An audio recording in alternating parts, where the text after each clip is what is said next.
Je pense que Vladimir Zelensky est coincé entre un marteau et une enclume. Je crois que Zelensky pense qu'il peut encore avoir un soutien, un miracle qui arrive à son secours. On a eu les déclarations totalement absurdes de l'OTAN là, qui a promis des livraisons d'armes, donc on ne sait pas par où, et personne ne leur a dit que tous les ports étaient maintenant contrôlés par la Russie, que la Russie contrôlait la frontière nord et que Kiev était isolé. Donc je ne sais pas si Vladimir Zelensky a réellement conscience, et c'est possible qu'il ne l'ait pas, de sa situation. Ce ne sera pas la première fois dans l'histoire qu'on a un pouvoir qui vit dans un monde virtuel.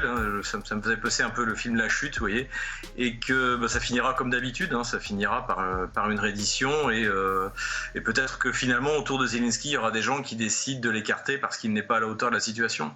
Quelles sanctions pourront arrêter l'armée russe aujourd'hui ? On parle de quoi ? De la saisie des actifs de Sergueï Lavrov et de Vladimir Poutine en Europe. Je ne savais pas, ils ont un compte à la BNP, à la Société Générale. On est vraiment dans un délire complet. Et ce qui est triste pour Zelensky, c'est qu'il croit à tout ça. Quoi qu'il arrive, les Américains et les Européens vont continuer à acheter des hydrocarbures à la Russie. Voilà. Alors peut-être en moindre quantité, je vois pas comment, mais pourquoi pas. Et il faudra bien qu'ils le payent. Donc pour le payer, ils vont utiliser le système SWIFT. Donc si jamais ils ferment le système SWIFT, ils seront obligés de se connecter au système russe ou au système chinois pour pouvoir payer la Russie en autre chose que du dollar. Je crois que ça conviendrait parfaitement à la Russie. Parce qu'en fait les Russes, ce qu'a dit Vladimir Poutine, c'est qu'ils savaient que quoi qu'il arrive, ils allaient se prendre des sanctions. Donc quitte à se prendre des sanctions, autant régler le problème ukrainien définitivement en mettant fin au cycle qui a été généré par Maïdan et qui a amené au pouvoir des gens, notamment ces fanatiques qui n'auraient jamais dû y avoir accès. Donc, et que la Russie veut faire comparaître devant ses tribunaux pour les crimes de guerre qui ont été accumulés depuis 8 ans. Donc voilà, donc plus les Occidentaux ajouteront des sanctions, plus la Russie n'aura absolument plus rien à perdre. Et je crois qu'aujourd'hui, on y est presque, et surtout là on est dans le ridicule. Pour comprendre les choses, c'est qu'il y a une loi en Russie qui interdit aux hauts fonctionnaires et aux députés, aux élus du Sénat ou du Parlement d'avoir une double nationalité, des comptes à l'étranger et des actifs à l'étranger. Donc en prenant des sanctions contre les supposés hauts fonctionnaires ou hommes politiques russes qui auraient des comptes à l'étranger ou des actifs à l'étranger, ils servent la volonté imprimée par Vladimir Poutine de rendre les élites politiques russes totalement indépendantes de l'étranger. Donc c'est complètement... c'est une très bonne chose pour la Russie, mais c'est complètement idiot d'imaginer que ça va exercer une pression quelconque sur Vladimir Poutine et sur les élites de gouvernement russes. Les Russes ne se réjouissaient pas, même si la victoire était au bout du fusil de l'armée russe, parce que malgré tout, ils considéraient les Géorgiens comme un peuple frère, et là, il ne s'agit même pas d'un peuple frère, il s'agit du même peuple. Donc, pour les Russes, il y a effectivement même ceux qui sont favorables à l'action de Vladimir Poutine, il y a une certaine tristesse d'avoir été obligés d'en arriver là. Mais dans l'ensemble, d'après les sondages qu'il faut évidemment prendre toujours avec beaucoup de recul, 73% de l'opinion publique russe soutient ce que fait Vladimir Poutine. C'est-à-dire que la Russie a des objectifs raisonnables. Elle veut que les républiques autoproclamées de Donetsk et de Lugansk soient dans leurs frontières et, si possible, que Kiev reconnaisse leur indépendance. Ça, c'est une première chose. Elle veut contrôler le rivage de la mer d'Azov. Et de toute manière, ça arrive automatiquement avec le contrôle de la République populaire de Donetsk, et elle veut aussi contrôler l'accès à la mer Noire d'Odessa. Et ensuite, l'OTAN utilise la crise en Ukraine depuis 8 ans. Donc, la seule chose qu'avait trouvé l'OTAN pour justifier son existence, c'était la lutte contre les pirates au large de l'Afrique et la lutte contre le trafic d'êtres humains. L'affaire de Maïdan a été une opportunité pour essayer de faire croire qu'il y avait encore besoin de l'OTAN.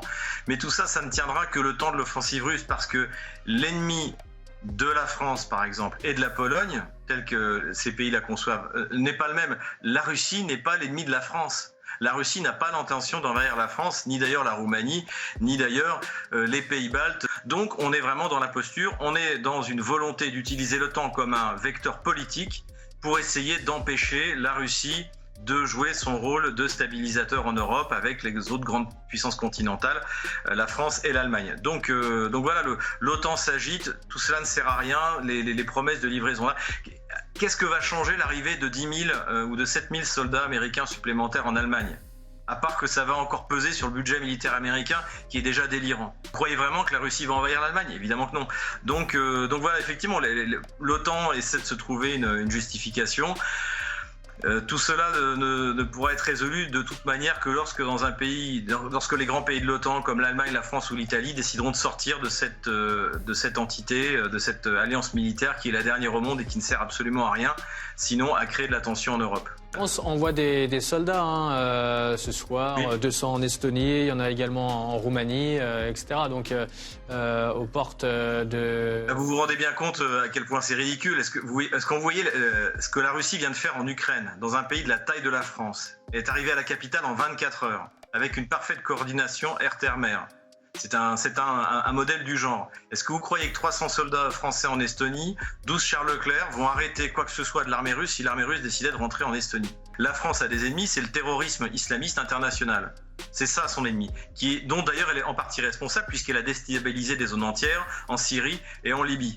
Et donc aujourd'hui, nous déployons nos forces, nous déployons notre argent, et je vous rappelle que la France en a de moins en moins, dans des zones qui ne nous concernent absolument pas. La France n'a aucun intérêt dans les pays baltes, en Pologne, en mer Noire, en Roumanie, en Bulgarie, dans tous ces pays qui en fait sont instrumentalisés par Washington.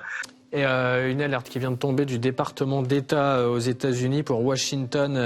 L'offre de négociation de Moscou à l'Ukraine n'est, je cite, pas de la vraie diplomatie. Américain, Xavier Moreau, vous êtes toujours là. Est-ce que ça veut dire qu'on ne va pas se remettre à la table des négociations tout de suite ? Si vous voulez, ce que les Américains appellent la diplomatie, c'est quand vous exécutez leurs ordres. Donc évidemment, c'est dans la mesure où l'initiative en fait, qui d'ailleurs est venue de Kiev, de se rencontrer, ne correspond pas du tout au plan que Washington avait fixé pour l'Ukraine en 2014. Et Zelensky est l'otage de ses sponsors, des gens qui dirigent l'Ukraine réellement depuis 8 ans, et donc on lui a interdit. En fait, ces gens-là n'ont aucun intérêt à ce que la guerre s'arrête. Ces gens-là ont tout intérêt, c'est-à-dire Washington a tout intérêt à ce que ça dure le plus longtemps possible, pour essayer de faire de l'Ukraine un Afghanistan pour la Russie ou la guerre du Vietnam pour les Américains. Donc effectivement, je pense que ce qui amènera Zelensky à négocier avec la Russie, c'est quand il sera attrapé à Kiev, si les Russes arrivent à l'attraper. Voilà, donc, ou alors si, comme l'a proposé Vladimir Poutine, vous avez un général ou un colonel de l'armée ukrainienne avec suffisamment de charisme qui décide de négocier avec la Russie. Protéger les populations ukrainiennes, russophones et russes qui habitent sur le territoire ukrainien. C'est ça l'objectif de la Russie. Si la Russie est en Ukraine, c'est parce qu'il y a des Russes et des russophones. Je pense que la plupart d'ailleurs des pays membres de l'OTAN le savent pertinemment. Donc tout ça, c'est un théâtre de posture. Ce sont des positions qui n'ont aucune emprise sur le réel. Londres qui annonce geler les avoirs de Vladimir Poutine et de Sergei Lavrov. Écoutez, je sais pas comment le prendre autrement qu'en riant, parce que vous imaginez que je sais pas que Sergei Lavrov et Vladimir Poutine ont des actifs en Angleterre ou des comptes en banque. S'ils en avaient, ça fait longtemps qu'ils seraient bloqués et que tout le monde le saurait. Donc c'est bien ce que je dis, ces sanctions, c'est purement de la posture. La seule sanction sérieuse qui a été posée contre la Russie, c'est Taïwan. Voilà. Tout le reste, c'est du vent. Et croyez-moi, avec la crise énergétique que nous avons devant nous, je peux vous garantir qu'à terme, Nord Stream 2 sera ouvert et que tout fonctionnera comme avant. Exactement. On revient en fait ce qu'on a vécu en 2014, sauf que la Russie est 100 fois plus puissante pour affronter ces petites sanctions qu'elle ne l'était en 2014. Donc ça n'aura aucune influence. Toutes ces décisions-là sont tout simplement entre ridicule et inefficacité. Donc la Russie va continuer comme ça. La Russie va continuer à vendre du gaz tandis que l'Union européenne va limiter peut-être, j'en suis même pas sûr, ses exportations et contribuer ainsi à augmenter son déficit commercial, qui est, je crois, pour la France quand même de 500 millions de dollars. La France est un pays désindustrialisé. L'industrie française c'est 13% du PIB, quand en Russie c'est 28%. Pour vous donner un ordre d'idée. C'est pour ça que c'est aussi toujours assez amusant de voir les dirigeants français qui menacent un pays qui industriellement est 3 fois plus puissant que notre malheureux pays. Donc tout ça, non, la Russie va continuer à vendre tout ce qu'elle veut. De toute manière, les Européens n'ont pas le choix.